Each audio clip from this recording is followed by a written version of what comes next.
Hello and welcome to Neo Psychology with me, your teacher, Mr. Neo, the channel where I teach online psychology lessons for my wonderful students. Today we're carrying on with the Psychopathology unit and we're looking at lesson 3, Phobias. Phobias, right.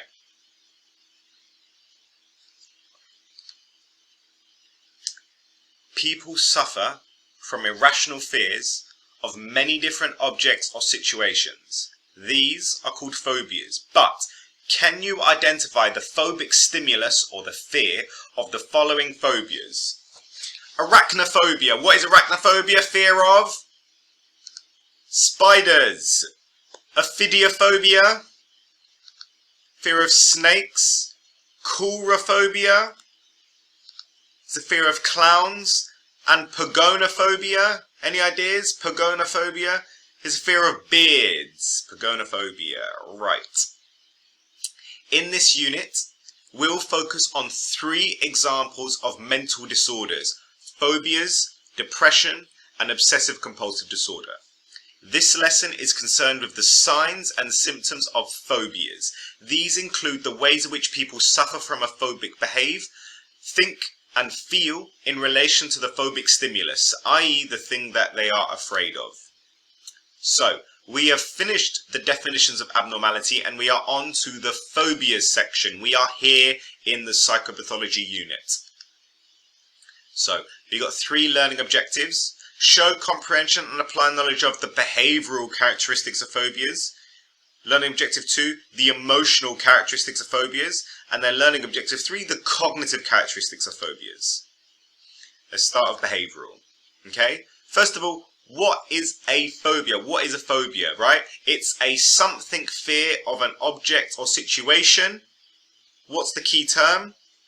It's an irrational fear of an object or a situation, okay?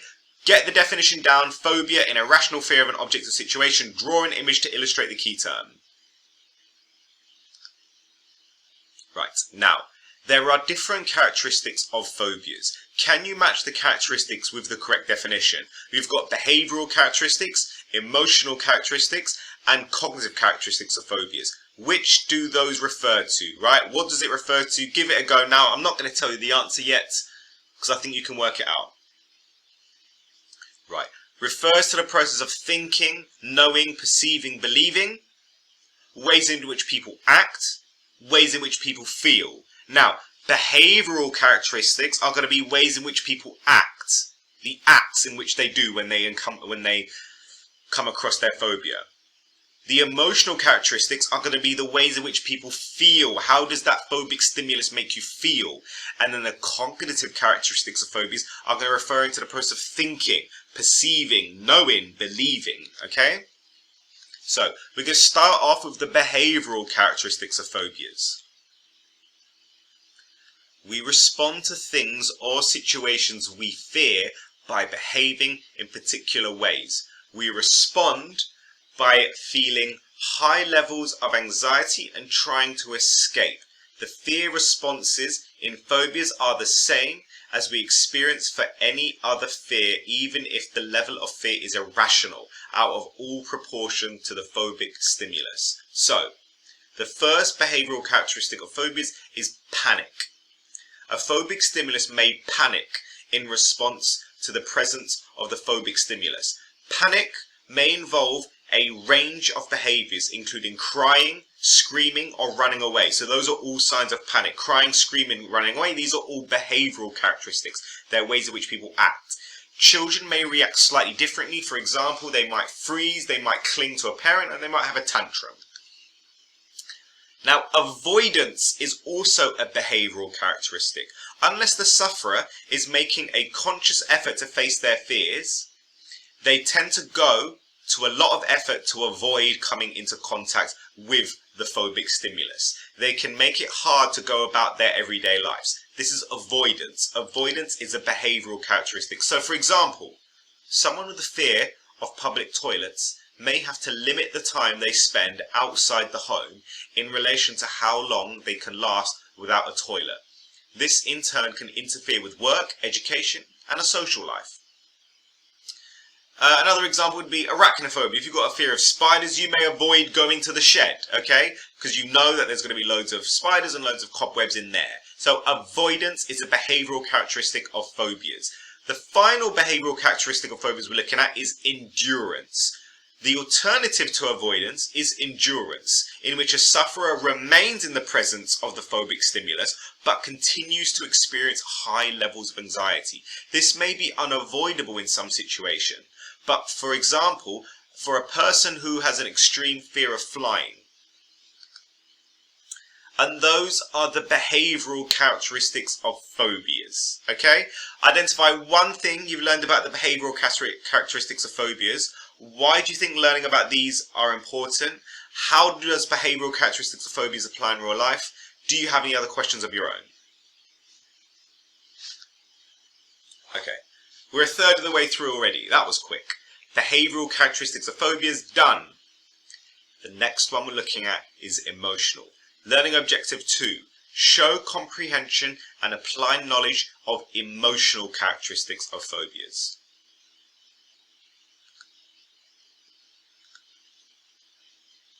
Anxiety or fear. Phobias are classed as anxiety disorders. By definition, then, they involve an emotional response of anxiety and fear. Anxiety is an unpleasant state of high arousal. This prevents the sufferer relaxing and makes it very difficult to experience any positive emotion. Anxiety can be long-term. Fear is the immediate and extremely unpleasant response we experience when we encounter or think about the phobic stimulus. So fear and anxiety are emotional characteristics of phobias. Here's an example of arachnophobia. Matt has a phobia of spiders, arachnophobia. Some people might not even like looking at this image. His anxiety levels will increase whenever he enters a place associated with spiders. This may be the spidery bit of a zoo or his own garden shed. This anxiety is a general response to the situation. When he actually sees a spider, he experiences fear, a very strong emotional response directed particularly towards the spider itself.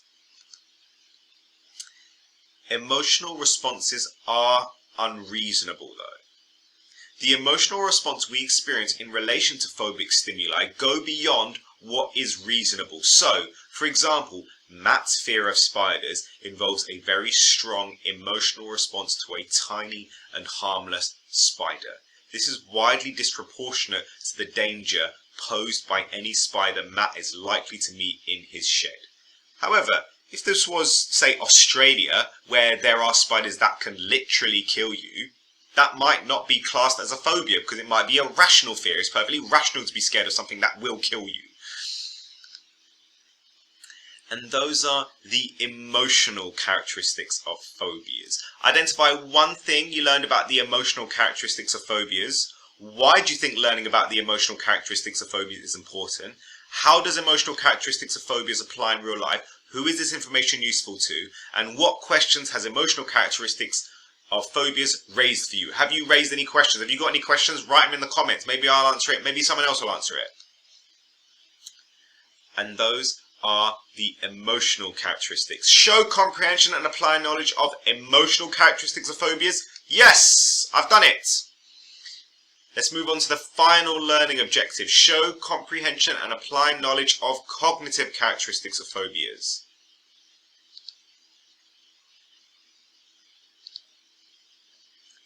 The cognitive element is concerned with the ways in which people process information. People with phobias process information about phobic stimulus differently from other objects or situations. So the first cognitive characteristic is selective attention to the phobic stimulus. If a sufferer can see the phobic stimulus, it is hard to look away from it. Keeping our attention on something really dangerous is a good thing, as it gives us the best chance of reacting quickly to a threat. But this is not so useful when the fear is irrational.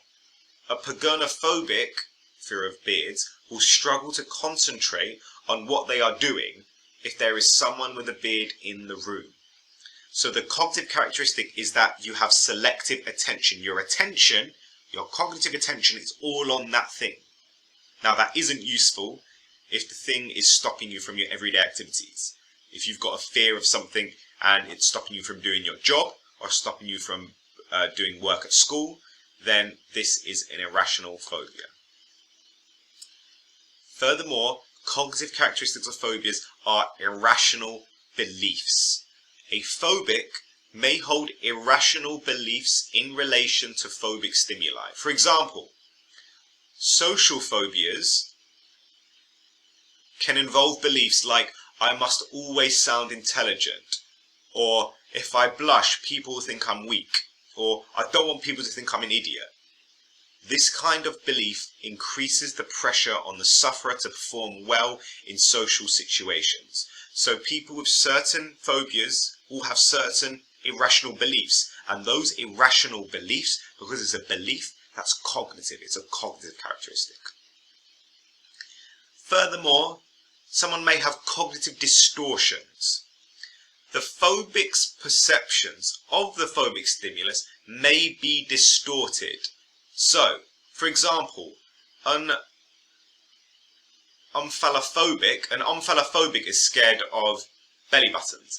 An omphallophobic is likely to see belly buttons as ugly and or disgusting. And an ophidiophobic, someone fear of snakes, may see snakes as aliens and aggressive looking, okay?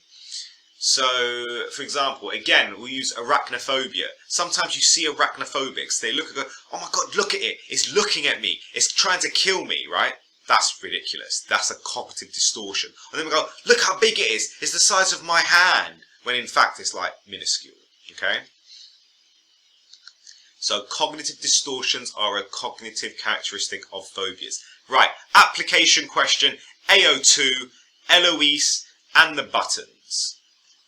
Children are prone to phobias, including some that may appear downright odd to us as adults. One phobic stimulus is buttons. Now, Eloise has a phobia of buttons. She refuses to wear any clothes with buttons, and she even refuses to go into clothes shops where they are likely to be clothes with buttons. When questioned, Eloise says that this is because of the extreme anxiety that buttons cause her. She also says that she believes that buttons will always pinch her skin and that this will leave a bruise. In this application question, can you identify the behavioural, the emotional and the cognitive aspects of Eloise's fear? Quote parts of the question in your answer to justify, okay? 5 minutes. Give this a go now, please.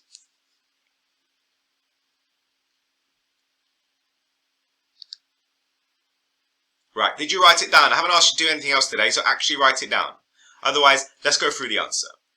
The behavioural aspect of Eloise's phobia is avoidance of clothes with buttons, including shops that sell them. So avoidance is a behavioural characteristic. Eloise is avoiding those clothes or those shops. That's behavioural. The emotional aspect of her phobia is the fear she experiences when she sees the buttons. The fear is emotional. If she's anxious, that's emotional.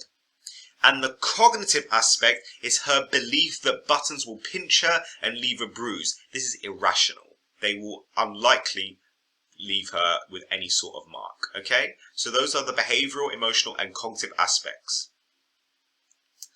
And that is the cognitive characteristics of phobias. Can you identify one thing you've learned about cognitive characteristics of phobias? Why do you think learning about the cognitive characteristics of phobias is important? How does this apply in real life? Who is this information useful to? What questions has cognitive characteristics of phobias raised for you? What are you still wondering about? Write them down, ask me later.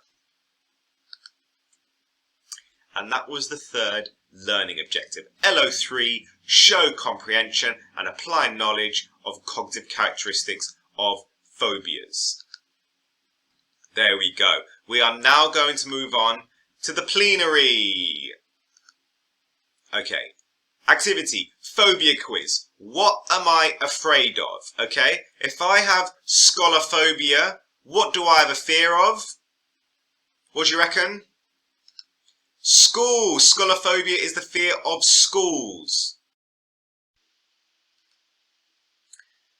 What am I afraid of? I have hemophobia. What do I have a fear of?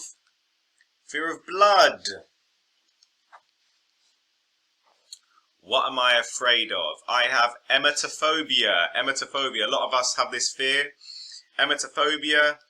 Right, it is fear of vomit. Fear of watching people vomit or vomiting yourself. What am I afraid of? Cacophobia. Fear of failure. Fear of failure. If I have aerophobia, can you work out what that one is? What am I afraid of? Right, fear of flying, okay? Fear of planes. I have androphobia. I have androphobia. What do I have a fear of? Fear of men. Man. I have odontophobia. If I've got odontophobia, what am I afraid of?